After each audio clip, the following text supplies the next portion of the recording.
quite shady.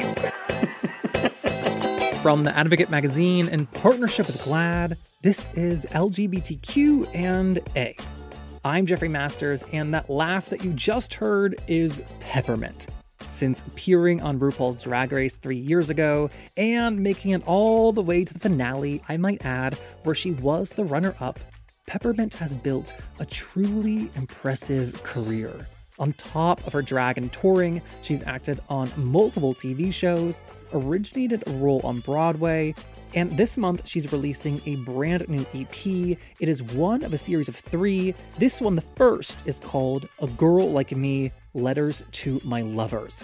On the podcast today, we talk about all of that, about what is being done about this ongoing issue of racism in the drag fandom, and how coming out as trans changed her drag. Peppermint says that her drag is a lot less serious now. It's more fun, more campy, and you know what? She describes it a lot better than I do, so let's cut right to it. Without further ado, here's Peppermint.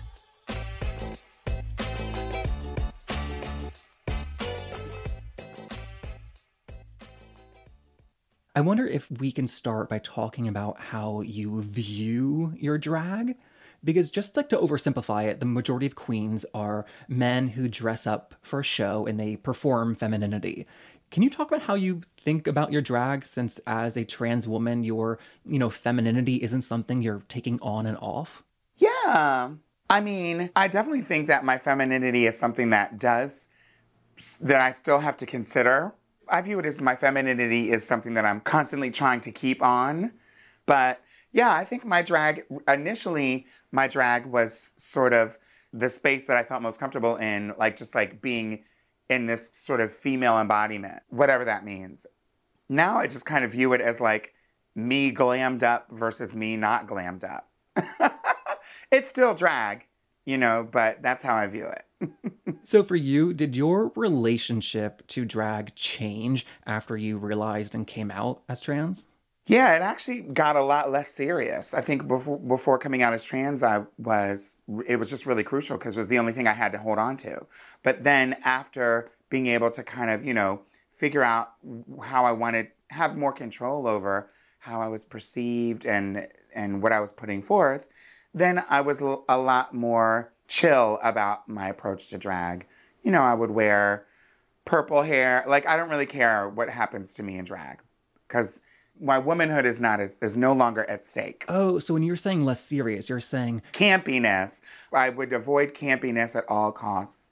I wanted to be as, quote, convincing as a woman while in drag as I could, because I took it so seriously. I was like, no, I am a woman. I want people to see me as a woman, and that's it. I mean, those things are still true, but I don't really care. It's a joke.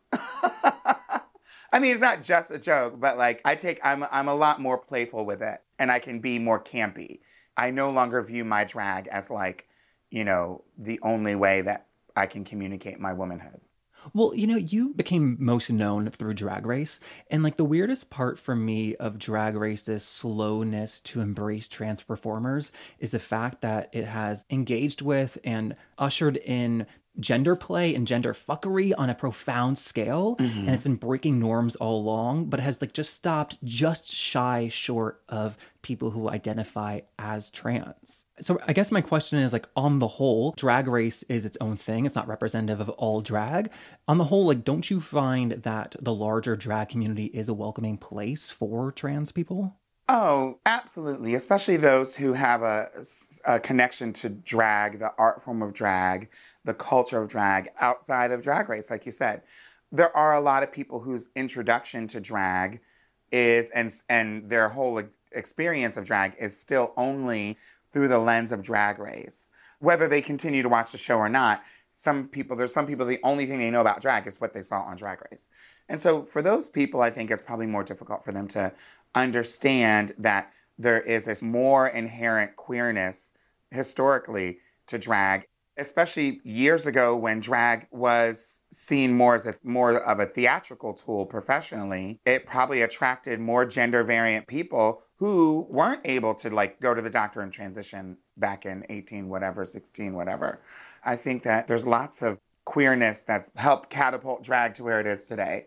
But it's not as understandable or marketable to the people who make television. I promise we won't spend the whole time talking about Drag Race, but something I've always wondered is that you were on season 9 of Drag Race and you came out as trans in the middle of the season to the contestants. Was that something you'd previously disclosed to the producers? No, I didn't sit down and have a conversation about being trans to the producers. I never sat down and said to the producers, I'm transgender. But I've been out as a trans woman. The first time I ever said publicly to the largest audience possible that I'm a transgender woman was on The Daily Show, which has millions of viewers, probably more than Drag Race, on April 16th of 2016 on the Trans Panic episode, where I was featured with several other transgender activists talking about the transgender bathroom ban laws in your state, I think. Yeah, North Carolina. And so that was what was the hot topic of the day in 2016, as I'm sure you'll probably remember. And I was on national television talking about that. Now, no one knew, no one cared because I wasn't standing next to RuPaul. But it was on my Instagram, it was on my Twitter, it was on my Facebook. I was very happy about that moment. But the people who watch Drag Race, of course, nothing exists if it isn't on an episode. And so to a lot of people, they were like, oh, this person was just born here. Oh, Peppermint just realized she was trans while on the show. Yeah, Peppermint just realized she was alive. And the producers later told me, I mean, there is, like, the whole format of the show is you just have to submit to their process. And they don't really, there's not a lot of back and forth communication. I would imagine because they wanted to keep things very sort of secretive to surprise you with them. But then on the other hand, if I'd like had a well thought out plan of all of that and sorted out my feelings, because I was nervous. I mean, not like there's a lot of trans people that are, it's not like Drag Race is the beacon of trans, representation. I was nervous and I wasn't sure how people would react or what would happen, but there's not a lot of talking happening at Drag Race, period.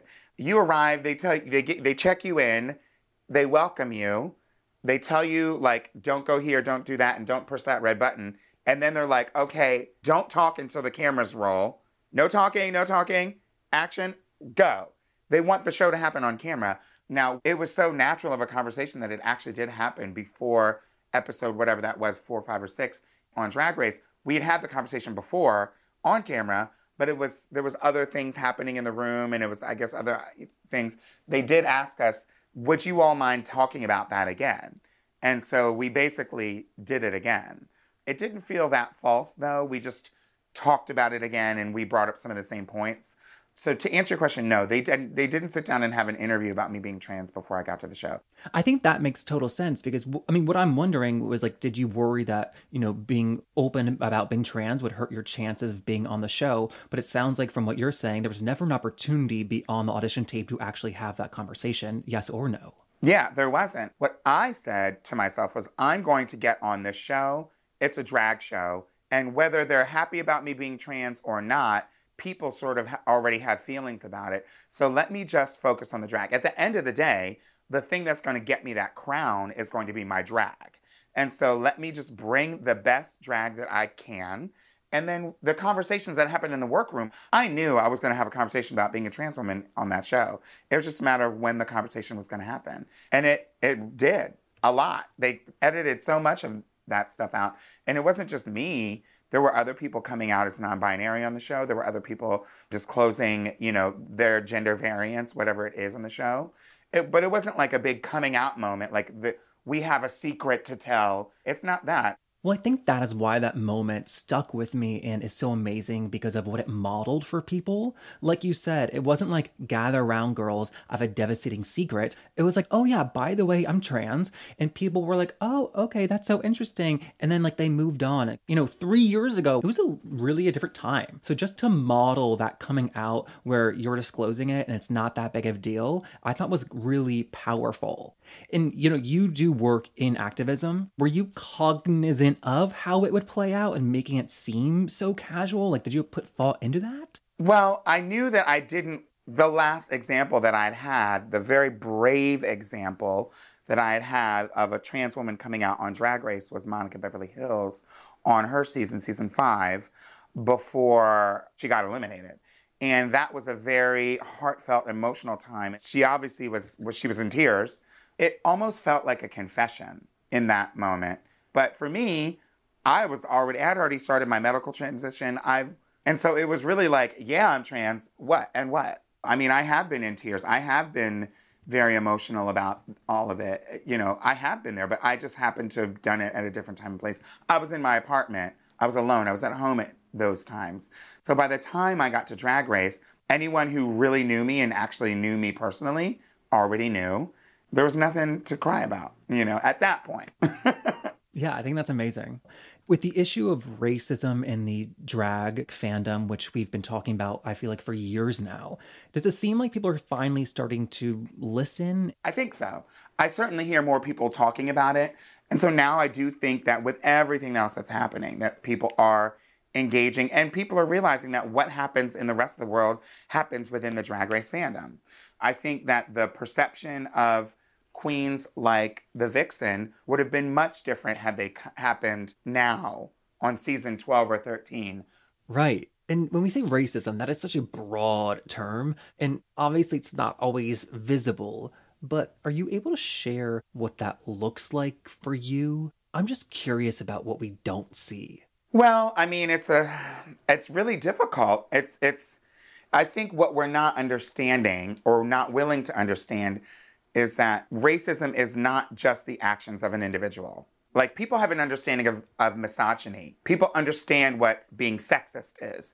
All of sexism isn't just when one man calls a woman a bitch. That's not all of sexism. But the bigger topic is what happens when that same woman goes to the workplace, or when that same woman calls the police officer how she treated when she's being questioned. And that exact same thing happens with racism.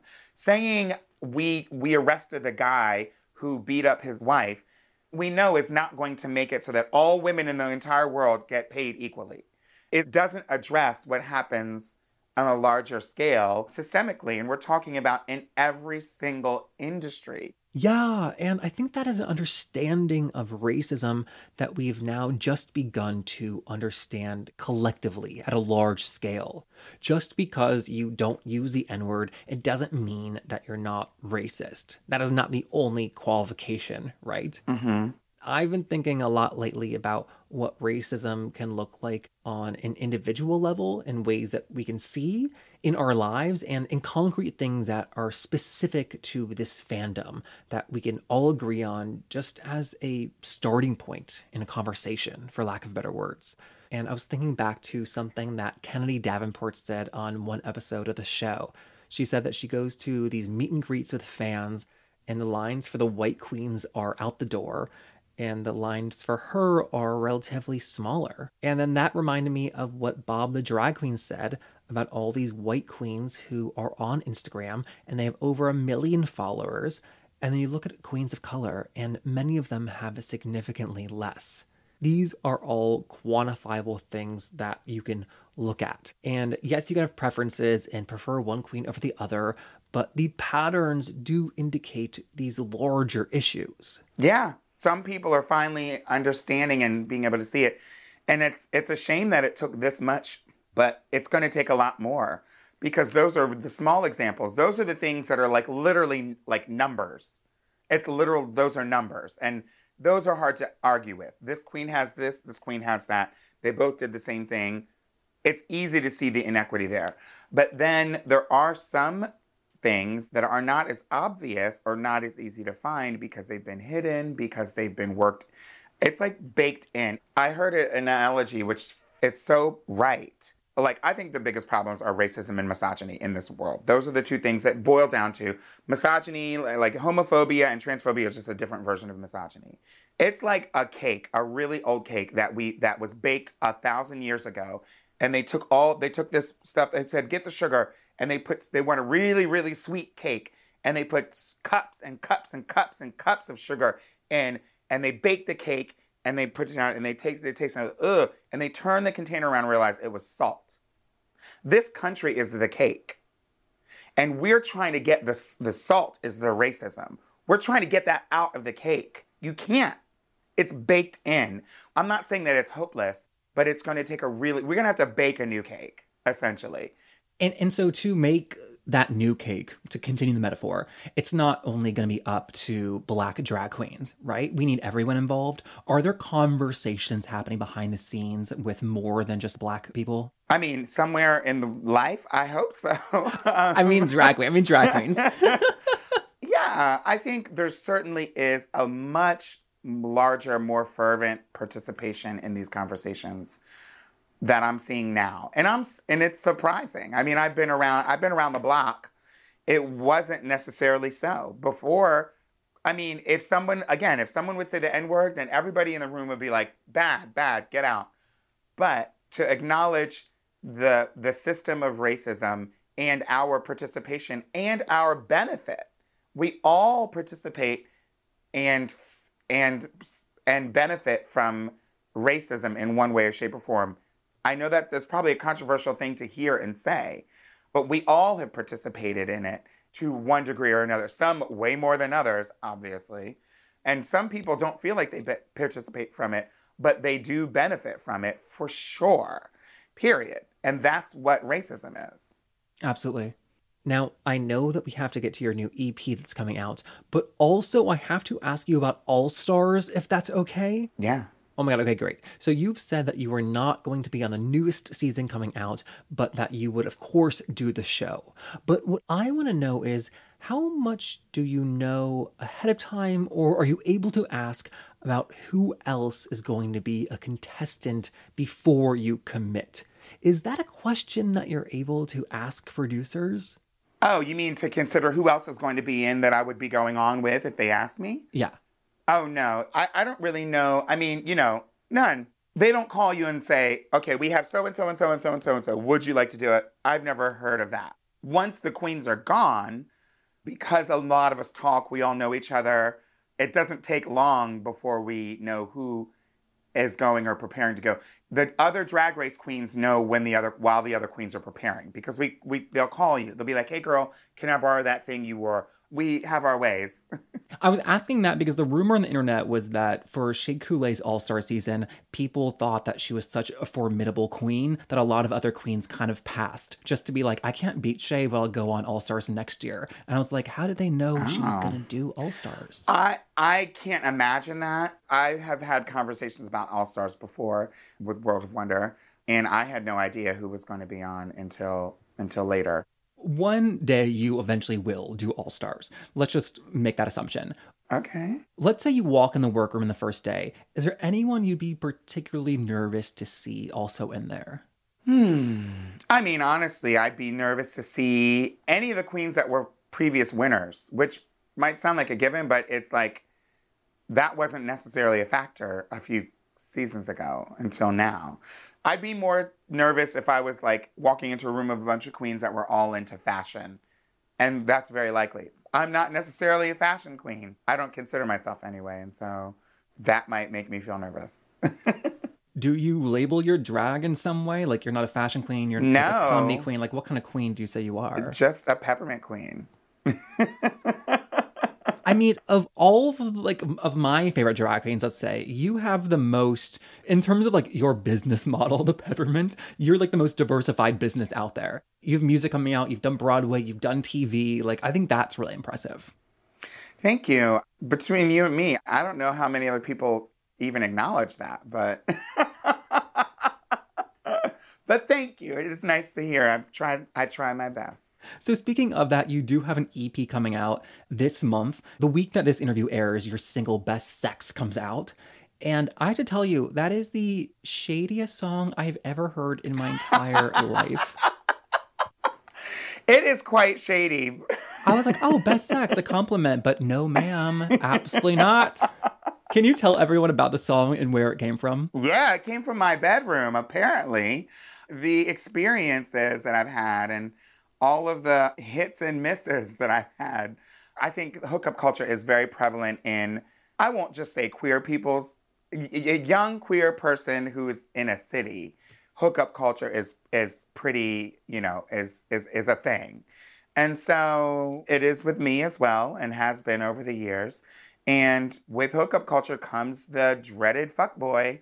And these people can often disguise themselves as someone else or something else. And they have You know, a lot of attributes, many of them, in my personal opinion, are negative.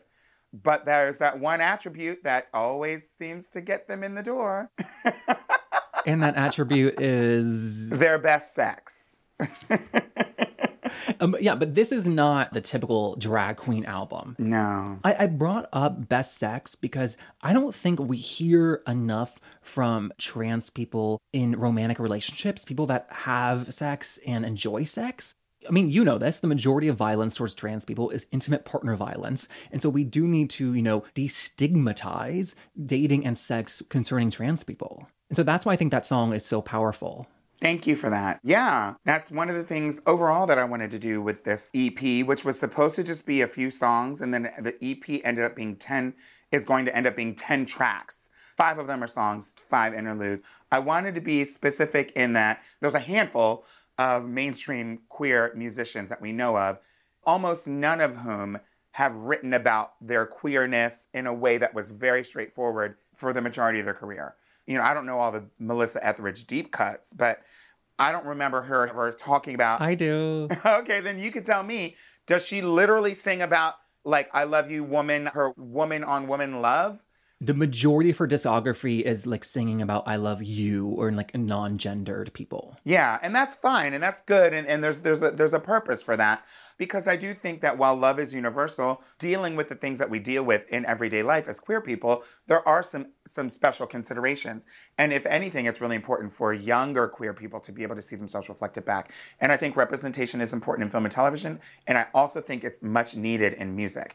And so I really wanted to be able to have an album that I would have wanted to hear growing up as a young trans girl. In addition to that, it's about love. Who doesn't understand that? Everyone can connect to it. And it's so important to be able to destigmatize, like you said, the relationships between trans people and their partners or their friends or their lovers. And I know the best sex is kind of the anomaly in this EP because the rest are love songs like A Girl Like Me. Mm-hmm. But I did bring up best sex because tell me if you think this is crazy. In the last 5 to 7 years, we've had the public conversation around trans people has changed, and really necessarily through a lot of hard work where we've moved the conversation away from surgeries and body parts. And that was necessary. But I think that inadvertently, it also removed any sort of conversation about trans people in relationships from the public sphere. And so that further solidified this divide between the public desexualizing of trans people and the continued private fetishization of trans people. I agree with that in one regard, because I think I certainly remember, you're right, seeing on talk shows of yesteryear, when there was a trans person, a self-identified transsexual on the show, they would often list off their surgeries, that would be the topic of conversation. And then the next conversation was like, so who do you have sex with? Is it men or women? Are these men gay? Like that. And then that was it. So these people were not able to see these relationships for what they were. And that is stigmatizing. When it's just through the context of your genitalia and what you have, we weren't able to really give it the nuance that it deserved. I think we needed to close off that door and come around the front and talk about the relationship first. Who's this person? Who's this man? Who's this woman? How do you treat this person? Do you treat them like you treat your other partners? Are you afraid to be seen with them in public? Would you introduce them to your family? Do you get teased or not when you're holding their hand? That's the stuff we need to focus on. And I wonder, too, if it's not either or option, right? It's just like more conversations about everything publicly. I do think it was important in that moment in time because, again, whether you're watching something in the 80s or the 90s or early 2000s, they'd be like, hi, so-and-so. Wow, you look convincing. What have you had done? What's in your pants? It had nothing to do with their humanity, who they were. And I think we needed to establish that these people are and were people that are deserving of respect, highlight how they're being treated in society, which is obviously there's victimization going on. I think we needed to deal with that first before we could talk about their sexuality or the other partners, I think. No, I think you're exactly right. We did the 101 and now we're on like the 301. And now we're like, look, listen to Best Sex, stream on iTunes. Another lyric that stood out to me was from the song Girl Like Me. And the lyric is, a girl like me knows how to live her truth. A girl like me can dream, but sometimes that's all she can do. Yeah. That's deep. Mm-hmm. I from the outside, we just met. I see someone who has dreamed and is like living her dreams, but then this song lyric is saying like sometimes that's all she can do is dream. Yeah, I mean, I'm not necessarily, this song is not, even though I said it's very straightforward, the album, it's not literally just my experience. And so, I have achieved certain things, and I've had dreams that I had to abandon when I was younger. Maybe for me, a lot of that came from a place of my sort of connecting with my inner child of the dreams that I wanted to have as a youngster before Drag Race. I went on Drag Race when I was almost 40. And so I'm talking about the years before that, right? But then for other folks, those dreams are still happening today, or that they're trying to achieve them today. And so I wanted a song that all of us could, kind of connect with, or that would resonate with all of us. And for a lot of those girls, the dreams may be of being a famous model or whatever superstar. And then for some people, their dream is literally being able to just have a job and not be attacked. Walk in life and not be shot or killed or brutalized. And that's a very low expectation to set. But I think that is what we're dealing with. We see all these instances of violence, and it's not being uplifted, especially the instances of violence against trans women of color and Black trans women. If anything, it sends the message that our lives are not valued and not to be valued. And that is a dashing of that dream. I think people want to have value.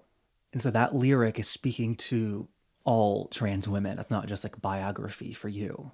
Exactly. Mm-hmm. Which is why it's a girl like me. It's not just me. It's a girl like me. I know that I speak from a place of privilege, and I'm grateful. I think that's a great place to end it on. So thank you for talking to us. The EP comes out on the 16th, and Best Sex, it comes out on October 2nd for everybody. Jeffrey, you're amazing. Thank you. And that was Peppermint. As you heard, her new single, Best Sex, is out this Friday. We also had Shea Couleé on the podcast about a month ago, if you want to check that out. There is a link in the show notes, or you can just search for the podcast in whatever podcast app you're listening to right now. If you enjoyed our conversation today with Peppermint, please help us to spread the word. Post on Facebook, do an Insta story, text your group chats. Doing things like that is really the biggest way you can help our show continue to grow, and it is so appreciated. The podcast is on Twitter at LGBTQpod. I'm on Twitter at JeffMasters1, and we are produced by The Advocate magazine in partnership with GLAAD. We have transcriptions of all of our interviews on each site, so come check those out at advocate.com and glad.org. All right, I'm Jeffrey Masters, and I'll see you next week.